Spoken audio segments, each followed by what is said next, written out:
నేను సీనియర్ జర్నలిస్ట్ని, బీసీ సమాజ్ ఫౌండర్ని. బీసీ సమాజ్ కంటే ముందు ఇక్కడ నేను ఎంబీసీల కొరకు పనిచేసిన చాలామంది మిత్రులు కలిసి వాళ్ళతో పనిచేసిన దాఖలాలు ఉన్నాయి.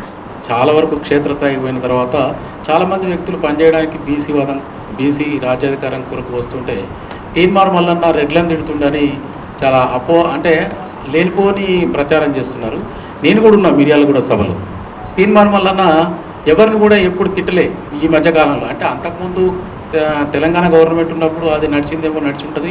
ఆ నడిచిన నేపథ్యంలో ఆయన అనుభవించుండు, జైలుకు పోయిండు, బయటకు వచ్చిండు.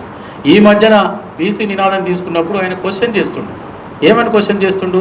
ఇక్కడ మహబూబ్నగర్ నియోజకవర్గం, శాసనసభ నియోజకవర్గంలో బీసీలు ఎక్కువ ఉన్నారు కాబట్టి మా బీసీలకు కావాలా. ఈ N M Srinivasa Reddy last OCC MLA అంటుండే. అందులో తప్పే ఉన్నది, అది తిట్టుకోవడం మాదేమన్నా. నల్గొండ సభలో, మిర్యాలగూడ సభలో ఇక్కడ 6 కుటుంబాలు, 2 కుటుంబాలు మా బీసీలకు రావాల్సిన వాటాన్ని హైజాక్ చేసి బ్లాక్మెయిల్ చేసి వాళ్ళంతా కూడా వాళ్ళు ఎంజాయ్ చేస్తున్నారు, స్వతంత్రం వచ్చినప్పటి నుంచి అని అన్నాడు. అది తిట్టుపదం ఎట్లయింది? తిట్లంటే ఎట్లుంటాయో తెలుసా? రేవంత్ రెడ్డిని మల్లారెడ్డి తిట్టిండు. అరే సాలే గూట్లే. రేవంత్ రెడ్డి మళ్ళీ మల్లారెడ్డిని తిట్టిండు. అరే బ్రోకర్, జోకర్. అయ్యి తిట్లు. ఇది కావు తిట్లు. మన వాళ్ళందరికీ ఎట్లున్నారంటే ఎమ్మటే మీ మిర్యాలగూడ నుంచి వచ్చిన తర్వాత ఈ రెడ్లంతా కలిసి మన బీసీలతోనే జెండాలు మోపిస్తారు. మళ్ళీ ఆ రెడ్ల పేర్లు రాసి వీళ్ళంతా వాళ్ళకి పాలాభిషేకం చేస్తారు. ఒక్కసారి ఆలోచన చేయాలి దయచేసి.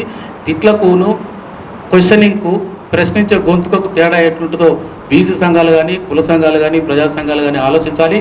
బ్యాక్వర్డ్ క్లాస్ కొరకు ఎవరన్నా గొంతెత్తితే వారిని ఎట్లా తొక్కాలని చూసి అగ్రకులాలని మనం ఆలోచన చేసి వారికి సరైన సమాధానం చెప్పకపోతే ఉన్న ఒక్క అవకాశం కూడా పోతుంది. ఇప్పుడు మంచిగా ఇందాక రమేష్ గౌడ్ గారు చెప్పినట్టు చాలామంది మిత్రులు చెప్తున్నారు, అవకాశం వచ్చింది, అన్ని వాదాలు పోయినాయి, బీసీ వాదమే ఉన్నది. ఈ బీసీ రాజ్యాధికారం తప్పనిసరిగా మనకి అవకాశం ఉన్నది కాబట్టి మహనీయుల ఆశీస్సులతోని ఎక్కడో పైన ఉన్నటువంటి మహాత్మా జ్యోతిరావు పూలే, కొండా లక్ష్మణ్ బాపూజీ, జయశంకర్ సారు, వీళ్ళందరూ ఆశీస్సులు, బి శివశంకర్ సారు, వీళ్ళందరూ ఆశీస్సులతోని రేపు రాజ్యం రాబోతుంది, బీసీల రాజ్యం.